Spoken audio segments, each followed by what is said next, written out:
हे पण एक जुनं मराठी ख्रिस्त भक्ती गीत आहे. हे गीतामध्ये आपण बघतो येशू ख्रिस्ताच्या महानता आणि सामर्थ्य व्यक्त केलेलं आहे. बायबलमधील आधार वचन आहे प्रेषिताची कृती 4 अध्याय आणि त्याचं 12 वचन. दुसऱ्या कोणाकडूनही कारण नाही, कारण स्वतः खाली मनुष्यामध्ये दुसरे कोणतेही नाव दिलेले नाही की ज्याद्वारे आपल्याला तारण होईल, केवळ येशू मसीह आहे. दुसरा आहे फिलिपिकरस 2 अध्याय त्याचा 9 ते 11 वचन.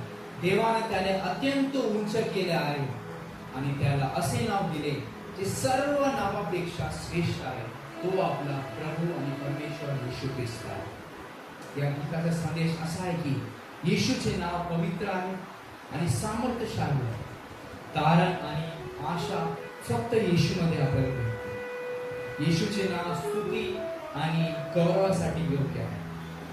विश्वास नाऱ्यासाठी येशूचे नाव केवळ एक नाव नाही, तर जीवनाची एक आशा आणि आधार आहे. या गीत जेव्हा आपण गाणार, आपल्याला जीवनात अनेक नावे महत्वाची असतात, पण येशूचे नाव सर्व नावापेक्षा श्रेष्ठ आहे हे आपण समजून घेऊ.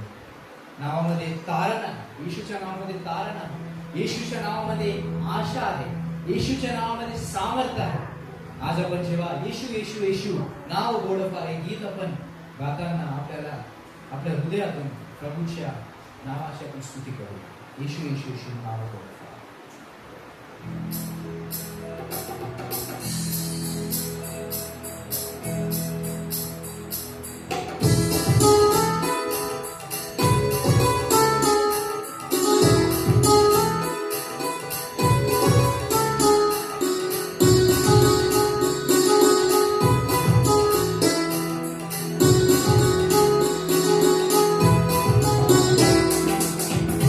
Yesu, Yesu, now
दीना